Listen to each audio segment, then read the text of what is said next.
여러분, 사도 바울이 제일 마지막으로 쓴 편지가 디모데 후서입니다. 옥중에서 썼죠. 그래서 우리가 이런 편지서를 옥중 서신이라고 이렇게 부릅니다. 근데 이 디모데 후서는 바울이 제일 마지막으로 기록한 성경입니다. 여러분, 사도 바울의 서신이 없으면 신약 성경이 될 수 없을 정도로 참 큰 부분이 사도 바울의 서신으로 이제 차 있는데, 제일 마지막으로 쓴 것이 바로 디모데 후서입니다. 참 이 복음의 사도, 위대한 전도자가 그의 놀라운 모든 사역들을 다 마치고 나서 그의 생애 최후를 맞기 전에, 그의 인생을 마감하기 바로 직전에 쓴 편지이기 때문에 여러분, 디모데 후서는 그 속에 사도 바울의 그 느낌, 소원, 감정으로 가득 차 있는, 아주 우리가 읽으면 읽을수록 가슴이 뜨거워지는, 또 사도 바울의 그 마음을 우리가 읽을 수 있는 그런 성경인 것입니다. 그가 이제 두 번째 잡혔을 때 드디어 로마로 끌려가는데, 로마로 끌려갈 당시에는 어떤 때냐면 네로 황제가, 여러분 잘 아시죠? 네로 황제.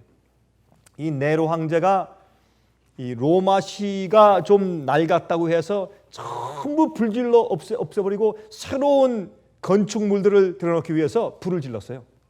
사실 그때 사람들은 몰랐지만 몰래 이렇게 사람들을 보내가지고 그만 불을 질렀습니다. 그래서 로마 시내가 그냥 온통 불바다가 돼서 굉장했습니다. 로마 시내 거의 다 그냥 전소돼 버리는 그런 놀라운 일이 생겼습니다. 그때 그것을 계기로 이제 네로 황제가 로마시를 새롭게 건축해서 새로 신형 도시를 만들어서 세계에 자기의 영광과 자기의 명성을 자랑하기 위해서 그렇게 이제 했는데, 그렇게 하고 나니까 지금 이 백성들의 원성이 말이 아닙니다. 굉장했습니다. 그때 이것을 누가 했느냐? 네로 황제가 했다라는 그런 말이 퍼지기 시작되자, 아니다, 이것은 기독교인들이 한 것이다 라고 해서 기독교인들에게 그 방화의 이유를 뒤집어 씌웠습니다. 그때 많은 기독교인들이 잡혀서 죽었습니다. 이것도 핍박당하고 하옥당하고. 그럴 당시에 그러한 와중에 사실은 이 바울이 로마로 끌려간 것입니다. 그렇기 때문에 로마로 끌려가서 그가 이런 와중에서 얼마나 많은 핍박과 부당한 취급을 받았겠는가 하는 것을 우리가 이해할 수 있게 된다 그 말입니다. 그래서 그는 로마의 유명한 그 지하 감옥 속에 있었습니다. 거기에서 그가 이제 이 편지를 썼는데, 우리 다 같이 디모데 후서를 좀 펴서 보십시다. 디모데 후서 4장입니다. 디모데 후서 4장 1절부터 8절까지 있는 말씀을 좀 펴서 보겠습니다. 다음과 같이 말씀드리겠습니다. 그리스도 예수 앞에서, 디모데 후서 4장 1절부터죠. 하나님 앞과 산자와 죽은 자를 심판하신 그리스도 예수 앞에서 그의 나타나실 것과 그의 나라를 두고 엄히 명하노니. 여러분, 이것은 사실 간단한 말 같지만은 이건 굉장히 엄숙한 말인데, 여기에 하나님 앞과, 하나님께서는 하나님 아버지 앞과 또한 예수 그리스도 앞에서 어떤 분, 산자를 심판하시고 또 죽은 자를 심판하실 그리스도 예수 앞에서 그의 나타나실 것과 그의 재림과 그의 나라, 하늘나라를 두고 내가 엄히 명한다. 이 말은 하나님 앞에 주님의 심판대 앞에 섰을 때 전혀 마음 가운데 부끄러움과 전혀 마음속에 두려움이 없어야 할 수 있는 말입니다. 여러분, 우리가 그런 말 할 수 있겠어요? 내가 지금 당신한테 말하는데 내가 죽은 자를 심판하고 산 자를 심판하고 장차 오실 예수님 하늘을 두고 내가 너한테 이렇게 말한다. 이건 뭐냐 하면 하나님 앞에 설 때 전혀 부끄러움이 없는 준비된 상태 말하는 것이요. 이건 참 굉장히 엄숙한 얘기죠. 그런 앞에서 내가 엄히 명한다. 왜? 하나님께서 나를 의롭게 심판하실 테니까. 그런 확신 가지고 좀 말하는 것입니다. 2절, 너는 말씀을 전파하라. 때를 얻든지 못 얻든지 항상 힘쓰라. 범사에 오래 참음과 가르침으로 경책하며 경계하며 구원하라. 그러니까 그는 지금 뭘 말합니까? 디모데야, 내 영적인 아들 디모데야, 말씀을 전하라. 오늘날 설교할 때 대부분 설교하는 내용들이 다 그렇지 않지만 꽤 대부분이 어떻게 설교들을 합니까? 어떻게 우리가 듣습니까? 성경 말씀과는 어떤 때는 거의 상관이 없어요. 성경 그저 말씀 한 절 딱 읽고 전부 자기 얘기를 하죠, 사람들이. 그렇죠?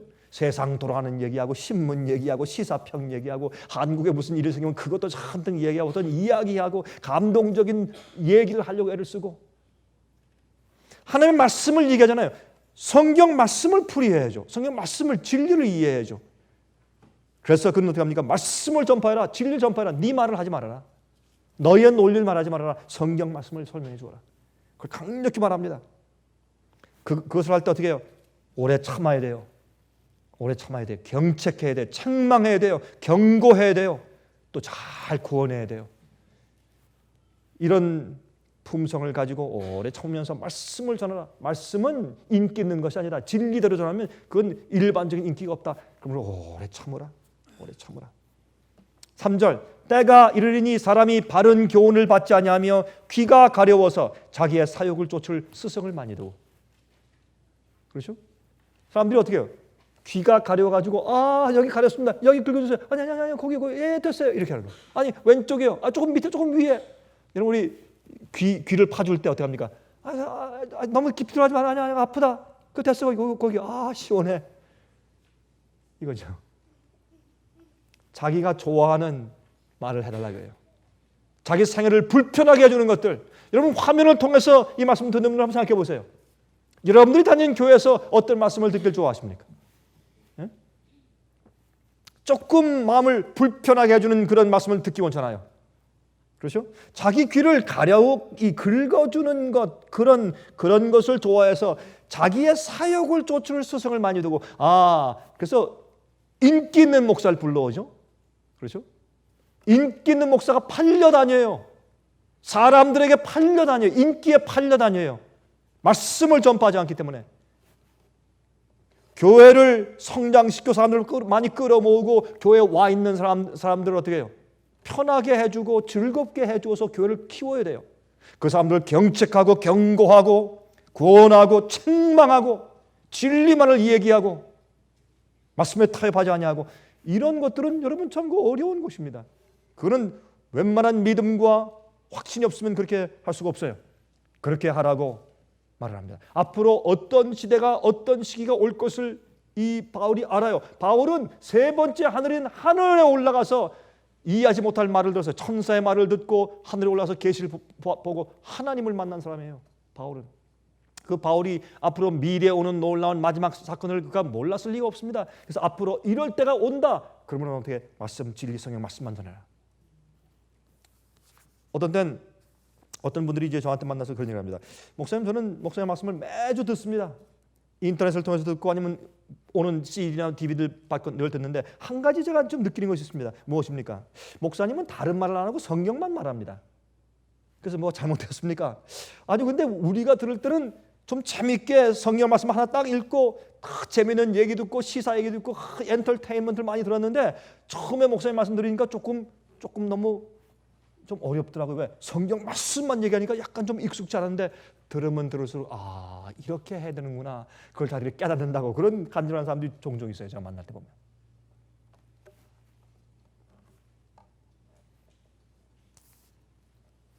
여기 말씀합니다. 사람들이 자기 사욕을 쫓을 스승을 많이 두고, 최근에 말이죠.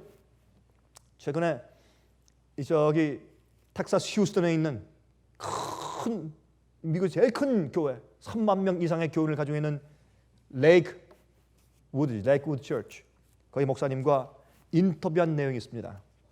이렇게 얘기했습니다. 교회 교인들의 심기를 불편케 하는 말을 난 하지 않는다. 그리고 죄라고 하는 그 단어를 난 사용하지 않는다. 그게 뭐하러 설교하는 거예요, 그러면? 교인 숫자가 그렇게 교회가 메어 터지도록 많은 이유를 우리가 이해하겠죠? 요즘에 최근에 그분에 대한 인터뷰가 한국 신문에 났어요. 한국 신문 기자들이 가서 인터뷰를 했어요. 왜? 이번에 그 아프가니스탄 사건 때문에 22명이나 처음에 23명입니까? 인질에 잡혔다가 2명은 살해당하고 나머지가 이제 돌아왔지 않습니까? 처음에 몇 명이었습니까? 23명 맞습니까? 처음에. 그게 다 돌아왔지 않습니까? 여기에 대해서 얘기할 때도 아주 스무스하게 빠져나가 우리는 남을 불편하게 하는 말을 해서는 안 될 것이다. 우리는 꼭 남의 의견을 꼭 바꿔주려고 그렇게 할 필요가 없다. 다른 사람들 갖다가 우리 교회로 자꾸 뭐 바꿔주려고 그렇게 할 필요가 없다. 뭐 그런 식으로 아주 흥미있게 이렇게 지나가요. 그러면 우리가 말씀을 전하는 이유가 어디에 있습니까? 그러므로 사도 바울은 이것을 분명히 전도자이고 목사인 자기의 영적인 아들 디모데에게 분명히 말씀하고 있습니다. 4절에 또 그 귀를 진리에서 돌이켜 허탄한 이야기를 쫓으리라. 사람들이 허탄한 쓸데없는 이야기에 이제 귀를 기울일 것이라. 그런 식으로 사람들이 귀가 훈련되어 있기 때문에 성경 말씀 진리를 있는 그대로 곧바로 전하면 사람들이 이해를 못해요. 요즘에는 불편해하고 남들 다 그런데 뭐 나만 꼭 그럴 필요가 있나 하는 생각을 하게 되고 그렇게 다 마귀가 잠재워 나왔어요. 5절 그러나 너는 모든 일에 근신하여 고난을 받으며 그렇게 하면 어떻게 그렇게 정말 진실 때가 살면 근신하면 어떻게 해요? 고난이 와요. 힘든 일이 와요. 고난을 받으며 전도인의 일을 하며 내 직무를 다하라. 우리가 하는 일은 말씀대로 전파하고 사는 것이요. 6절 보세요. 관제와 같이 벌써 내가 부음이 되고 여러분 관제가 뭐예요? 관제라고 하는 것은 영어로 말하면 drinking offering이에요. 여러분 성소에서 양이나 송아지나 아니면 염소를 드릴 때 그것을 각을 떠가지고 놓고서 그 제물 위에다가 어떻게 포도즙 drinking 포도즙을 갖다 그 위에 이렇게 부어요. 그것은 예수께서 피를 흘릴 것을 상징하죠. 그렇게 해서 같이 태워요. 그래서 그게 drinking offer 그거 관제예요. 이렇게 포도즙을 붓는 것이에요. 마시는 것을. 그래서 그것은 무엇입니까? 여기에 관제와 같이 벌써 내가 부어진 바들이 이게 드링크를 부었단 말이에요. 관제와 같이 내가 부음이 되고 내가 죽는다 이제. 내가 곧 피를 흘린다 이 말이에요. 또 나의 떠날 기약이 가까웠도다. 영어로 이렇게 표현됐어요. 영어로는 For I am now ready to be offered. 제사를 드리는 것이 죽는 것이요. And the time of my departure is at hand. 내가 이제 곧 떠날 때가 되었다. 인생의 끝을 마감하기 전에 바울은 이렇게 지금 글을 쓰고 있는 것입니다. 참 그래서 이 디모데후서 4장을 읽으면 가슴에 와서 탁 닿아요. 그가 마지막에 죽기 전에 그가 자기의 유언하듯이 자기의 있는 감정과 모든 다 털어놓고 정말 사도 바울은 말이죠. 이 말씀을 2007년도에 우리가 이렇게 앉아서 이렇게 읽고 이렇게 말씀을 이해할 줄을 그는 몰랐을 것이에요. 전혀. 그렇죠? 2007년도 이렇게 오래 세상이 갈 줄도 몰랐을 뿐더러 이렇게 이 시대에 많은 그리스도인들이 그의 이 마지막 이 디모데후서 4장에 있는 자기 아들에게 자기의 있는 모든 말을 다 털어놓고 이야기하고 자기의 외로움과 자기의 인간 됨됨이를 전부 다 털어놓고 이야기하는 그의 이 고백 같은 유서 같은 이 말씀을 우리가 이렇게 다 읽을 줄을 그가 감히 상상도 못했을 것입니다. 그는 이렇게 말합니다. 7절 내가 선한 싸움을 싸우고 우리가 좀 이런 말을 할 수 있었으면 우리가 인생을 끝마칠 때 마지막에 내가 선한 싸움을 내가 다 싸우고 싸움이 끝났어요. 이제 죽을 때가 됐어요. 더 이상 누구한테 전도하려고 하는 이제 여력도 없습니다. 이젠 잡혀서 죽을 날만 기다리고 조용히 있으면서 그가 과거를 회상하면서 디모데야 내 아들아 나는 내가 싸우는 내 싸움을 내가 태어난 내 목적을 다 이루고 내가 싸울 내 싸움을 다 싸웠다. 다 끝났다. 그리고 편히 쉬는 용사처럼 이 글을 쓰는 겁니다. 우리가 이런 말을 할 수 있다면 얼마나 좋겠어요. 내가 선한 싸움을 다 싸우고 나의 달려갈 길을 마치고 내가 달려갈 길을 다 마쳤대. 참 놀라운 분이죠. 나의 달려갈 길을 내가 다 마쳤어. 이제 더 이상 할 일이 없다. 이제 내가 할 일은 다 했다. 이제 내 이 횃불을 너에게 넘겨준다, 디모데야. 그리고 믿음을 지켰으니 내가 달려갈 길을 다 마치고 내가 믿음을 지켰으니 그냥 달리는 게 아니에요. 믿음을 지켰어요. 주님을 믿고 하나님을 신뢰하는 믿음을 지켰어요. 진리의 믿음을 지켰어요. 말씀대로 살았어요. 자기의 본분과 의무를 다 했어요. 내가 믿음을 지키고 믿음대로 살았고 믿음대로 싸움을 싸우고 믿음대로 길을 달리고 믿음을 지켰다. 내가 믿음대로 살았다. 믿음을 설교했고 믿음을 강론했고 내가 믿음대로 살았다. 내가 믿음을 지켰다. 믿음을 믿는 게 아니야. 믿음을 아는 게 아니야. 믿음을 지켰어요. 믿음을 지켰어요. 우리도 믿음을 지켜야 돼요. 믿음을 머리로만 이해하지 말고 믿음대로 살고 믿음을 지켜야 돼요. 믿음을 지키기 위해서 내 생명을 아낌없이 바칠 수 있어야 돼요. 그 다음에 8절 이제 후로는 나를 위하여 의의 면류관이 예비되었으므로 의의 면류관이 예비되었으므로 오늘 제가 이 말씀을 드리려고 하는 것입니다. 근데 여기 말씀하기를 의의 면류관이 예비되었어요. Stored up for me예요. 의의 면류관이 앞으로 올 것이에요. 예? 이것은 지금 현재 내가 씌워주는 것도 아니고 주님 오실 때 장래. 그래서 우리의 보상이 언제 있어요? 장래에 있어요. 장래. 지금 있잖아요. 우리는 예수를 믿고 난 다음에 주께서 우리를 항상 이 땅에서 보상해 주실 것을 원해요. 기대하고. 아닙니다. 그럴 수도 있어요. 그렇게 하실 때가 또 많이 있어요. 그러나 그 기대하지 마십시오. 하나님께서는 우리에게 주실 보상을 장래 예비해 두셨다고 성경 말해요. 사도 바울처럼 이렇게 놀라운 주의 사도들 말하기를 앞으로 장래에 그 의의 면류관이 나를 위해서 예비되었다 했지 지금 내가 받았다는 말을 안 했어요. 앞으로 예비되었다. 곧 의로우신 재판장이 그날에 미래죠. 그날에 내게 주실 것이니 내게만 아니라 주의 나타나심을 사모하는 모든 자에게니라. 아멘. 예? 모든 자, 주의 오심을 고대하고 사모하는 모든 자에게 사도 바울이 그 놀라운 일을 한 놀라운 노장 전도자 사도 바울이 받은 그 똑같은 의의 면류관이 우리를 위해서도 예비되었다 그 말이에요. 그 보상이 여긴 높낮이가 없어요. 똑같이 의의 면류관이에요. 우리 이것이 의의 면류관이 무엇인가? 자, 조금 이따 우리가 또 좀 이해해 보도록 하십니다. 이렇게 쓰고 나서 이 늙은 사도는 이렇게 자기의 솔직한 마음을 느낌을 표현합니다. 그의 인간적인 느낌을 표현해요. 마치 유언을 남기는 것처럼 위대한 종의 솔직한 마음이 이제 펼쳐집니다. 자, 그 마음을 좀 읽어보도록 하십니다. 죽기 전에 사도 바울의 인간적인 마음이 어땠는가 읽어보십시다. 자, 2 디모데후서 4장 chapter 4 verse 9 to 13. 디모데후서 4장 9절부터 13절입니다.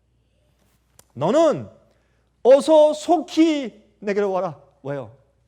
여러분 죽기 전에 부모들이 자식이 옆에 있기를 꼭 그런 것이죠. 죽기 전에 디모데야 빨리 좀 와라. 너 좀 보고 죽자. 내가 보고 싶다. 빨리 와라. 이제는 어떻게 열심히 일해라. 뭐 해라. 이건 이제 다 얘기하고 끝난 다음에 이젠 인간적으로 돌아가서 디모데야 내가 이제 곧 죽는다. 마지막으로 내 얼굴 한번 보자. 내가 그립구나. 좀 빨리 올래? 인간적인 그도 인간이었어요. 그래서 빨리 와라. 10절 대만은 이 세상을 사랑하여 나를 버리고 데살로니가로 갔고 참 가슴 아픈 얘기예요 이때는. 그렇죠? 자기와 옆에 서서 같이 일하던 동력자 가운데 대마가 있었어요. 대마가 어떻게 해요? 무서워서 지금 막 네로 황제가 막 그리스도인들이다 지금 뒤집어 씌우니까 지금 뭐 그리스도인 삭출하고 잡아 죽이려고 막 정신이 없는 핍박 시대에 두려웠습니다. 그래서 바울 옆에서 정말 바울과 함께 있기가 두려웠어요. 무서웠어요. 그리고 그의 마음 가운데 뭐가 있어요? 세상을 아직 사랑하는 마음이 있어요. 아직 명예를 아끼고 평판을 아끼고 세상 재물을 아끼는 세상을 사랑하는 마음이 있기 때문에 그만 버리고 가버렸어요. 두려워서. 바울을 버리고 바울을 그 지하 감옥 속에 혼자 내버려두고 가버렸어요. 대만은 이 세상을 사랑하여 나를 버리고 그냥 이렇게 말 안 했어요. 대만은 갔다. 이게 아니에요. 대만은 나를 버리고 갔다. 얼마나 가슴이 쓰라리고 아픈 얘기예요. 같이 있던 동역자가 자기를 부인하고 예수님 부인하고 자기도 부인하고 가버렸어요. 여러분 이런 일들은요 노인이 되면요 더 예민해. 노인이 되면 그 아픔이 더 깊어, 더 아파요. 젊은 사람들보다 훨씬 더해요. 그렇죠? 나이가 많은 백발이 성성한 바울은 자기의 동역자가 진리를 배반할 뿐더러 자기를 버리고 갔을 때 그의 마음은 정말 아팠습니다. 나를 버리고 갔다. 그레스게는 갈라디아로, 디도는 달마디아로 갔다. 그레스게는 나를 버린 것은 아니지만은 갈라디아로 전도로 갔고, 디도는 달마디아로 보냈다 나가. 그래서 누가만 나와 함께 있다. 왜? 누가는 의사거든요. 의사. 헬라인이에요. 의사. 누가복음과 사도행전을 기록한 그 누가 말입니다. 그 누가는 많은 경우에 사도 바울을 따라다녔기 때문에 그는 너무나 잘 알았어요. 그래서 그가 사도행전을 쓴 것이에요. 사도 바울을 함께 많이 다녔기 때문에. 그래서 누가가 어떻게 해요? 그의 몸을 좀 돌봐주기 위해서 자기도 옥에 갇힐 것을 각오하고 누가가 같이 있습니다. 내가 올 때 마가를 데리고 오라.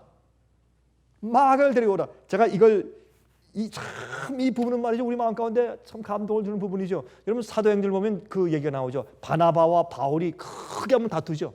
그렇죠? 영어로 sharp contention을 했다고요. 크게 다퉜어요. 왜 다퉜습니까? 바나바는 조카가 있었는데 그 조카 이름이 마가 요한이에요. 근데 마가 요한이 한 번은 이 바나바하고 바울이 그를 데리고 가서 선교여행을 1차 여행 갔었는데 1차 여행 때 그가 무서워가지고 막 돌에 맞으려고 그러고 막 핍박당하고 막 그리고 무서우니까 한 도중에 그냥 마음이 약해져서 집을 돌아가 버렸어요. 그러니까 바울한테 확 찍혀버린 거예요. 저 청년은 좀 안 되겠다 이제 완전히 찍혔어요. 그래가지고 저렇게 마음 약한 청년은 이제 더 이상 이제 못 쓰겠다 이렇게 돼버렸어요. 왜? 바울은 아주 강직한 사람이니까. 우리 성격이 다 다르니까. 근데 이 바나바는 어떤 사람? 바나바는 아주 마음이 넓고 부드러운 사람이에요. 그래서 바나바가 사도 바울을 불러들여서 일하도록 그렇게 시킨 장본이 바나바요. 바나바는 마음이 넓은 사람이에요. 그러나 사도 바울은 싱글 마인드를 벌써 딱 하나만 보고 달려가는 그런 사람이에요. 그러니까 이런 큰 일을 할 수 있었죠. 그런 마음씨가 없이 그저 다 누구나 다 좋고 뭐든지 다 좋고 이렇게 마음씨가 좋고 이렇게 부드러운 사람 같으면 이런 바울 같은 일을 할 수가 없어요. 그래서 하나님께서는 다 우리의 개성을 따라서 사용하시는 것이에요. 우리의 개성에 따라서. 그런데 바나바는 그가 한번 실족했어도 다시 기회를 줍시다. 데려갑시다.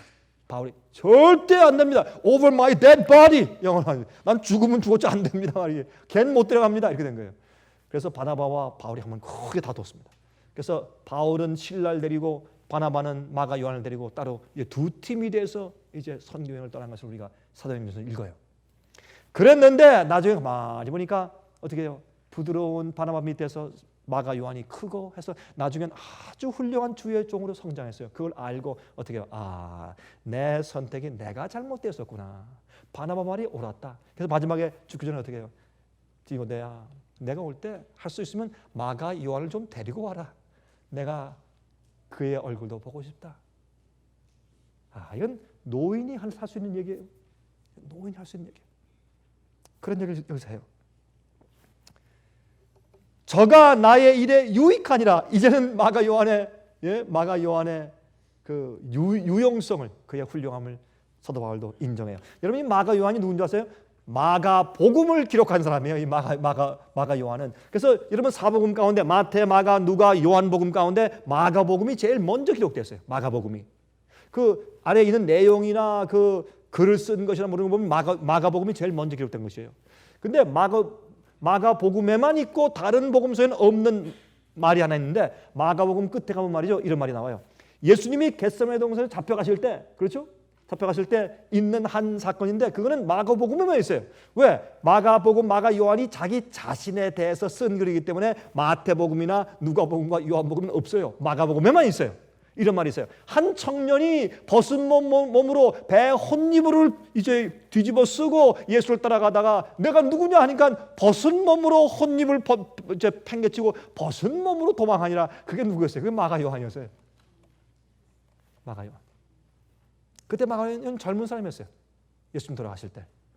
그 다음에 나중에 사도 바울과 함께 여행한 경험도 있었죠. 그렇게 마음이 약한 사람이었어요. 그러니까 사도 바울이 싫어했으면 그렇게 강직한 사도 바울이 좋아했을 리가 없어요. 성격적으로 안 맞았어요. 나중에 마가 요한이 훌륭한 사람이 되었어요. 참 마가 요한이 그 밤에 말이죠. 아마 까만 보자기를 썼겠죠. 탁 쓰고 벗고, 만약 옷을 그때는 흰 옷을 많이 벗으니까 흰 옷은 보이니까 밤에 흰 옷을 다 벗고 아마 혹시 반스 많이 입었을지 모르죠. 그렇죠? 그리고 까만 보자기를 딱 뒤집어쓰고서 몰래 따라가다가 넌 누구야 하니까 놀래 혼미백산에서 그 혼입을 벗어던지고 벗은 몸으로 도망을 갔던 마가 요한. 그 마가 요한이 나중에 뭐라 그럽니까? 내가 올 때 마가를 좀 데리고 와라. 그가 나의 일에 유익하다. 훌륭한 사람 되었어요. 우린 사람들을 보는 눈에서 이런 너그러움이 있어야 돼요. 그 사람의 장래를 보고. 그럼 제가 언제 한번 그 말씀드렸죠? 마귀가 하나님, 저 사람이 당신의 종이고 저 사람이 당신의 교인입니까? 당신 믿는 사람이죠? 보십시오. 저 형편없는 사람들 웃기지 마십시오. 그렇게 놀려요. 비난하고. 형제를 비난하는 자 아닙니까? 마귀는. 그때 예수께서 무슨 말씀하신다고요? 예수님은 I'm not finished with him. 난 아직 그 사람과 아직 안 끝났어. 좀 기다려. 끝에 가서 보자. 끝에 가서 보자. 어떻게 하는지. 그게 하나님 마음씨요. 근데 우리는 그렇게 안 해요. 지금 내가 어떠냐 이거예요. 네가 잘못됐어? 샷 지워버리고. 그렇게 하는 게 우리 사람이. 우린요 참 용서하지 못해요. 참 너그럽지 못하고요. 미래에 봐서 한 번 더 기회를 주지 못하고. 영어로 그런 말이 있죠. Everybody deserves a second chance. 모든 사람들은 다 두 번째 기회가 주어져야 돼요. 누구나 다 두 번째 기회가 필요한 사람들이에요. 하나님 마음씨에 그게. 12절 두기고는 에베소로 보내었노라. 내가 올 때 내가 트로와 가보의 집에 둔 겉옷을 가지고 오고. 왜요? 겨울이 오니까. 지금 늦가을이요. 지금 늦가을. 요 뒤에 보면 그 말씀이 나와요. 늦가을이니까. 아, 내가 춥다. 이 지하 감옥에서 내가 좀 입을 수 있는 그 두꺼운 가죽으로 된 거 그것 좀 갖다 줄래? 춥다. 디모데야. 여기 보면요. 그도 인간이었어요. 인간으로서 자기가 지금 유언처럼 하고 싶은 얘기를 쭉 지금 들어놓는. 여러분 좀 이런 거 좀 느끼세요? 여러분들 연세 드신 분들 방문을 가서 들으면 그분들이 주로 뭘 합니까? 옛날 과거 얘기. 옛날 얘기를 하고 또 하고 또 하고 또 하고 그렇죠? 했던 얘기 또 하고 그거 벌써 하셨는데요? 근데 했어? 그리고 또 하세요. 또 하고 또 하고. 그런 식으로 지금 사도 바울이 지금 옛날 얘기를 쭉 하고 또 자기 심정도 얘기하고 올 때 두꺼운 겉옷을 좀 갖다 달라. 나 춥다. 그리고 또 책은 특별히 가죽 종이에 쓴 것을 가져오라. 아마 이것은 구약 성경이었을 가능성도 있고 아니면 그 당시에 예수님의 가르침에 대해서 이미 돌아다니는 말씀들이 있었어요. 그것이었을 수도 있고 그래가지고 가죽 종이에 쓴 그 책을 좀 가져와라. parchment. 그걸 좀 가져와라. 두루마리를 좀 가져와라. 그래서 그는 늙어 죽기까지 말씀을 읽고 연구하고 공부했던 사람인 것을 우리가 알 수 있어요. 그래서 가져와라. 자, 14절부터 18절까지 구리장색 알렉산더가 내게 해를 많이 보였으며 주께서 그 행한 대로 저에게 갚으시리니 그가 너무나 교회 일에 어려움을 끼쳤다. 조심해라. 알렉산더를 조심해라. 너도 저를 주의하라. 저가 우리 말을 심히 대적하였느니라. 여러분 이 알렉산더가요 아마 교회의 지도자 가운데 한 사람이었을 수 있고 또 유태인이었을 수도 있고 굉장히 이 복음사를 반대하고 굉장히 어려움을 끼쳤던 사람인 것 같습니다. 주의하라. 16절 내가 처음 변명할 때 나와 함께한 자가 하나도 없고 다 나를 버렸으나 그가 이 로마에 와가지고 제일 처음에 변론을 받을 때 제일 처음에 가서 이제 판사 앞에 서 있을 때 사람들이 두려워서 다 버리고 가버렸다. 아무도 내 옆에 있은 자 없었다. 다 날 버렸다. 그러나 저에게 허물을 돌리기를 원치 않노라. 하나님께서 그들에게 책임 묻지 않으시길 내가 바란다. 아버지시여 저들을 용서해 주시옵소서. 저들이 하는 것을 몰라서 그렇습니다. 하는 스데반의 정신과 또한 예수님의 그 기도와 똑같은 마음씨를 표현하는 것을 볼 수가 있습니다. 그 어려운 시기, 버림받는 시기예요. 그것도 말이죠. 나이 많아 늙었을 때 그 참 서러운 일일 거예요. 그렇죠? 참 서러운 일일 거예요. 젊을 때는 새로운 친구를 사귈 수나 있지. 늙을 때 버림받으면 참 그처럼 참 서글픈 일이 없을 것이에요. 17절 주께서 내 곁에 서서 나를 강건케 하심은 나로 말미암아 전도의 말씀이 온전히 전파되어 이방인으로 듣게 하려 하심이니 내가 사자의 입에서 건지웠느니라. 주께서 나를 모든 악한 일에서 건져내시고 또 그의 천국에 들어가도록 구원하시리니 그에게 영광이 세세 무궁토록 있을지어다. 아멘.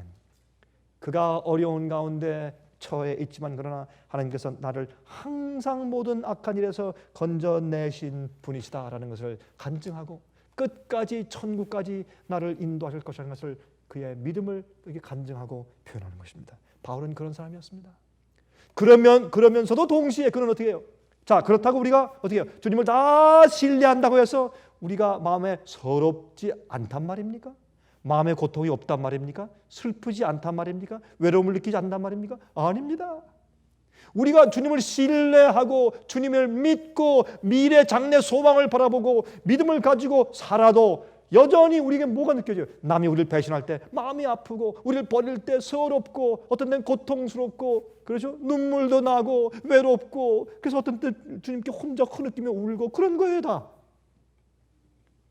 우리가 주님을 따라 살 때 이런 데서부터 우리가 완전히 해방된 게 아니에요. 똑같아요. 믿는 자나 믿지 않는 자나 우리 마음 가운데 신뢰가 있고 소망이 있어서 그렇지 마음이 아픈 것은 똑같이 아파요. 그들이 가지고 있는 심장과 우리 가진 심장이 똑같아요. 그럼 우리가 그 느낌에서 우리가 어떻게 해요? 주님께서 지금까지 날 지켜주시고 건지신 주님께서 천국에 갈 때까지 날 이렇게 하실 것이다 라는 믿음이 있어서 그렇지. 여기 보세요. 사도 바울은요 똑같이 슬프고 아프고 괴롭고 고독하고 똑같은 자기의 인간의 인간됨을 표현했지만 그러나 그에게 믿음과 신뢰가 있잖아요. 여러분들이 주님을 믿고 살 때 느끼는 똑같은 그런 고뇌와 고통이 슬픔이 있을 때 걱정하지 마세요.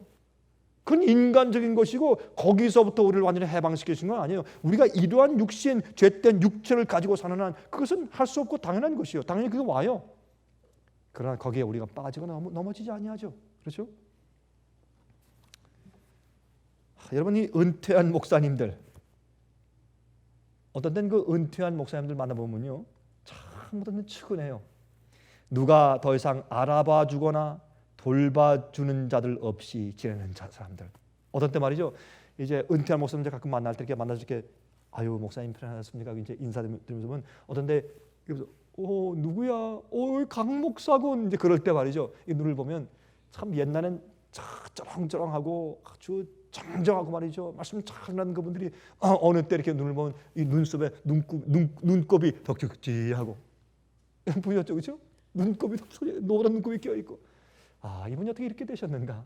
다 기력이 쇠하고 머리가 하얘지고 허리가 굽고 어디 높은데 층계 올라갈 때 한 걸음 올라갈 때 아주 힘들고 그렇죠 보지 않습니까? 근데 그런 분들 가운데서 말이죠. 그렇게 복음을 전하던 모습이 다 없어진 분들인데 참 제 마음 가운데 참 하나님께서 이런 분들을 크게 보상하셨을 텐데 그러나 여기 보세요.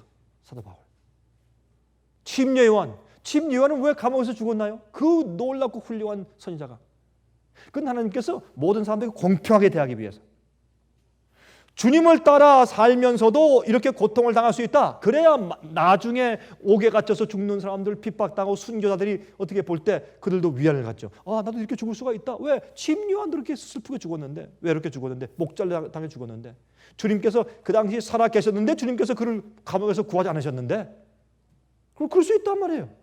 죽는 게 당연하고 그렇게 마음을 가질 수 있는 것입니다. 안 그러고 주님께서 침례 요한이라고 살짝 건져내 줬으면 그러면 그 이후에 고통당하고 핍박당하는 그리스도인들은 무엇을 바라보고 위로를 받아요?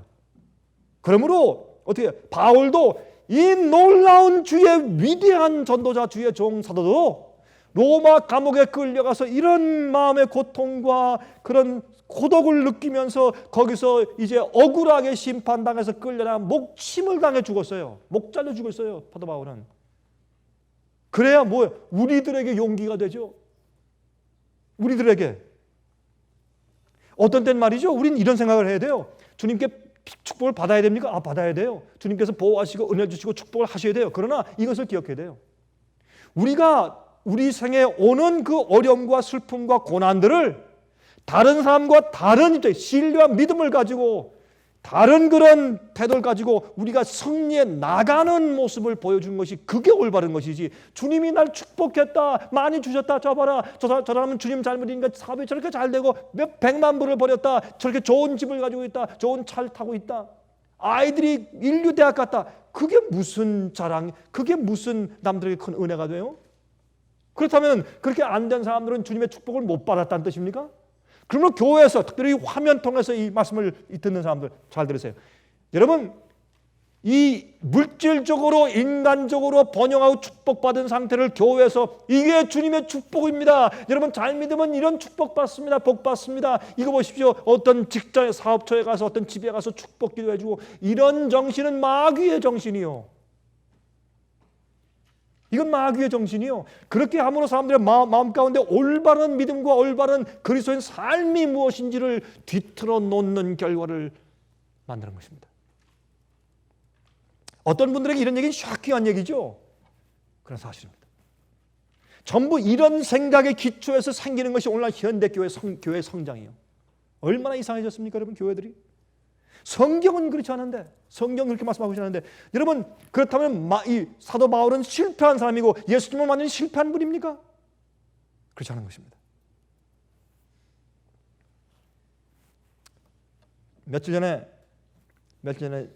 전에 랄프 랄슨이라고 하는 그런 목사님이 돌아가셨습니다. 연세가 80이 지나셨죠. 스트로크를 몇 번 당해서 나중엔 휠체어에 앉아서 사모님이 계속 밀고 다녀야 되고 말씀을 못 하셨어요. 그리고 좀 고통을 당하시다가 돌아가셨습니다. 노후를 쓸쓸하게 지내셨어요. 훌륭한 목사님이셨어요. 얼마나 논리적으로 진리를 잘 설명하는 분이었는지 모릅니다. 쓸쓸하게 돌아가셨어요. 휠체어에 앉아서 스트로크에 해서 말씀을 못 하시고. 얼마나 불공평해. 어떤 악한 사람들은 늙어도 얼굴에 기름기가 주룩주룩 펑하니 다 죽는데 이상하잖아요. 그래서 사도 바울은 뭐라 합니까? 의의 면류관이 나를 위해서 예비되어 있다. 저기에. 이게 그리스도인 삶이에요. 그래야 되지. 그리고 이 세상을 이기고 나를 이기고 세상의 환난을 이기고 믿음으로 내가 믿음을 지키고 내가 선한 싸움을 싸웠고 내가 달려갈 길을 다 달렸고 내가 믿음을 지켰고 이제 의의 면류관이 예비되어 있고 이래야 이게 믿는 사람이지. 난 주님께 축복을 못 받고 그래서 난 이게 무슨 일이 이 세상에 요새 현대 믿음이 어떻게 됐는지 모르겠어요. 참 이상한 생각들 사람들이 가지고 살고 있어요. 여기 이 랄프 락스 목사님은 제가 캘리포니아 가서 집회할 때 가끔 가서 보면 사모님이 그 목사님을 이제 휠체어를 밀고서 맨 앞쪽에서 이렇게 딱 놔두면 그 목사님이 고개를 이렇게 들고 제 설교를 들으세요. 이렇게 듣다가 제가 다 말씀 끝나고 와서 제가 고개 숙여서 인사하면서 제가 악수를 해드리면 목사님이 가만히 고개를 끄덕 그러면서 눈을 꿈쩍꿈쩍 말씀을 못 하시니까라고 내 손을 이렇게 힘없이 이렇게 잡아주시던 건 제가 지금도 기억이 나요. 쓸쓸하게 돌아가셨어요. 그러나 믿음의 노동이었어요. 믿음의 노동. 그런 분들을 하나님께서 인정하시고 주님의 기록책에 기록해 주셨어요. 이러면 엄청난 보상이 앞으로 올 것이요. 보상은 미래에 있어요. 은퇴 보험이 잘 있는 사람들, 실버타운에 살면서 멋지게 사는 사람들 이거 말고 하나님께서 기억하는 사람들, 주님께서 그런 신실한 종들을 잊지 않으신 것입니다. 많은 사람들이 하나님께서 이 세상에서 특별한 대우를 해주지 않는다고 낙심한 경우가 있지만 그러나 우리가 올바른 동기로 하나님을 섬기도록 하기 위해서 공평하게 사람들을 취급해요. 하나님께서 잘 믿는 사람들한테 공평으로 취급하세요. 그래서 우리가 똑바른 동기를 가지고 축복받기 위해서 주를 믿는 것이 아니게 하기 위해서. 바울도 로마 감옥에서 최후를 보내면서 외로움과 아픈 마음을 디모데에게 표현했어요. 그는 우리와 똑같은 인간이었습니다. 노장의 간증. 그런데 우리 이제 이 말씀을 우리가 좀 강조합시다. 끝으로 이제 아까 우리 다시 읽은 말씀 디모데후서 4장 6절부터 8절 그렇죠? 관제와 같이 벌써 내가 부음이 되고 나의 떠날 기약이 가까웠도다. 내가 선한 싸움을 싸우고 나의 달려갈 길을 마치고 믿음을 지켰으니 이제 후로는 나를 위하여 의의 면류관이 예비되었으므로 주 곧 의로우신 재판장이 그날에 내게 주실 것이니 내게만 아니라 주의 나타나심을 사모하는 모든 자에게니라. 여러분 이게 무슨 말이에요? 여러분 이 의의 면류관은 누가 주는 겁니까?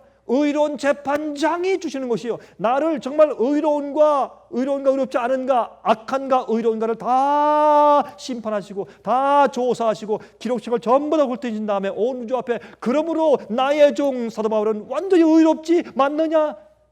이렇게 다 프루브하시고 다 이제 인정하시고 보증하신 다음에 그 다음에 뭘 주신다고요? 의롭게 인정하신다고요. 여기 의의 면류관이라는 말은 면류관은 크라운이 아니에요. 왕이 쓰는 크라운이 아니에요. 코로넷, 승리의 월계관 같은 인정하는 관이에요. 그래서 의의 면류관은 나를 의롭다고 선포하시고 인정해 주시는 것을 말하는 것이에요. 왕관을 씌워주신다는 뜻이 아니에요. 어디 앞에서? 온 사람들 앞에서, 바울을 고소했던 사람들 앞에서, 바울을 억울하게 만들었던 사람들 앞에서, 바울을 감옥에 갇히게 한 사람들 앞에서, 바울을 죽음에 처형시키기 위해서 사형 선고한 판사 앞에서, 군인들 앞에서, 마지막에 그의 목을 자른 사람 앞에서, 예? 이런 폭도들 앞에서, 온 세상 사람들과 우주 거민들과 천사들 앞에서 내 종 바울은 의로운 자요, 아무도 그를 내 손에서 빼앗을 자가 없다. 의가 있느냐? 라고 우주 앞에서 바울에게 의의 면류관을 씌우실 때, 그것은 의로운 재판장이 그를 인정해 주시는 걸 말하는 것이에요. 저는요, 그 뒤에는 말씀 가운데 내게만 아니라 주의 나타나심을 사모한 모든 자에게니라. 제 소원도 그렇습니다. 제 소원도 그때 사도 바울이 그런 너는 의로운 자라고, 내가 적은 일에 충성했으니 많은 것을 주겠다고 말씀하시고 착하고 신실한 종아라고 말씀하실 때, 의로운 자여 나와서 내 왕국을 기업을 받을지어다, 상속할지어다 라고 말씀하실 때, 그때 제가 의로운 자라는 인정을 받기를 저는 참으로 소원하는 것입니다. 이게 우리가 받을 최고의 보상 아니에요? 최고의 보상이에요. 이거면 다예요. 더 이상 아무것도 없어요.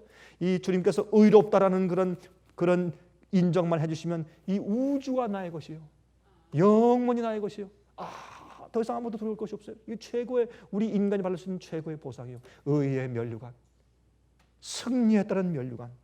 주님께서 의로운 재판장이, 이 세상엔 불공평한 재판장이 많아요. 인간적인 재판장이 많아요. 뇌물 받는 재판장이 많아요. 불공평한 재판을 해요. 그러나 그 앞에서 의로운 재판장 예수 그리스도께서 너는 의롭다 라고 인정해 주실 때, 누가 그 앞에서 감히 고소하겠어요? 누가 감히 이제? 예? 이것은 왕관이 아니요, 왕자의 왕관도 아니요, 대통령의 권좌가 아니요, 유명한 사람들이 받는 노벨상도 아니요, 하나님께서 의롭다고 인정해 주시는 것이요. 여러분, 저는 그래서 왕들이 쓸 왕관에 관심이 없습니다. 부자가 앉을 멋진 보좌에 관심이 없고, 유명한 자들이 받는 평판에도 관심이 없고, 왕관에도 관심이 없고, 대통령의 자리도 관심이 없고, 저도 바울과 똑같이 의의 면류관이 나를 위해서 예비되었다라는 말을 하고 싶습니다. 이것이 가장 놀라운 보상이고, 그것을 우리가 받을 때 우리의 감격이 어떠겠어요? 그것을 위해서 우리가 선한 싸움을 싸우는 것인데, 믿음을 지키고 끝까지 길을 달려가는 것인데, 그것을 위해서. 여러분, 저는 이런 생각을 해봅니다. 사도 바울이 목이 잘려 죽을 때, 죽는 바로 그 직전에 그의 표정이 어땠을까? 예? 그가 마지막으로 무슨 말을 했을까? 무슨 기도를 했을까? 주님 오시는 날 부활의 아침에 무덤에서 일어날 때 목이 잘라서 타다가 버렸는데, 주님께서 다른 목을 주실 때, 이거 약간 너무 표현이 좀 너무 무섭죠. 그러나 그에게 새로운 몸을 주실 때, 예? 바울은 여전히 똑같은 바울인데 주님 오실 때 그가 새로운 몸을 가지고 일어나서 그가 무슨 말을 첫 마디로 할까? 죽기 전에, 목 잘려 죽기 처형당하기 바로 직전에 사도 바울은 무슨 말을 했을까? 그의 표정이 어땠을까? 제가 그런 생각을 좀 해봅니다.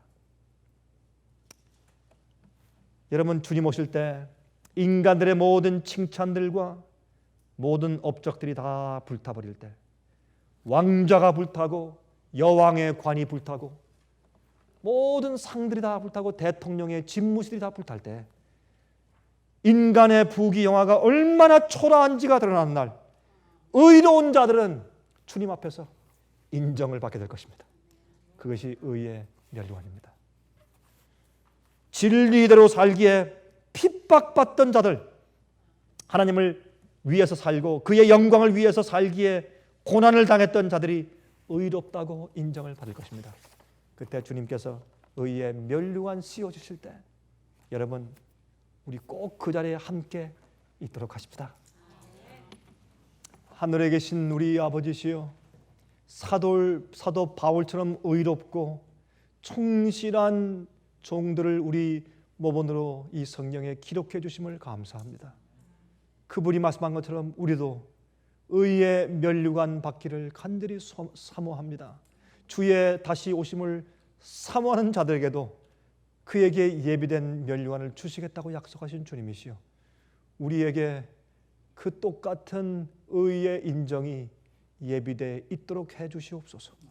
아버지, 우리가 인간적으로 어려울 때, 말씀을 가르치고 진리대로 살면서 어떤 때는 고난을 당할 때 바울을 기억해 하시고 그의 선한 싸움을 끝까지 싸우고 믿음을 지킨 그 생애가 우리에게 큰 모범되게 해 주시옵소서. 자비하신 아버지시여, 우리가 이 땅 위에서 아무것도 원치 않습니다. 주께서 주실 의의 보상과 주님의 인정밖에 우리에게 필요한 것이 없습니다. 아버지, 저희의 인생의 마지막에 주께서 다시 오실 때 저에게 그것을 기업으로 주시옵소서. 예수 그리스도의 귀하신 이름을 의지해서 간절하게 기도합니다. 아멘.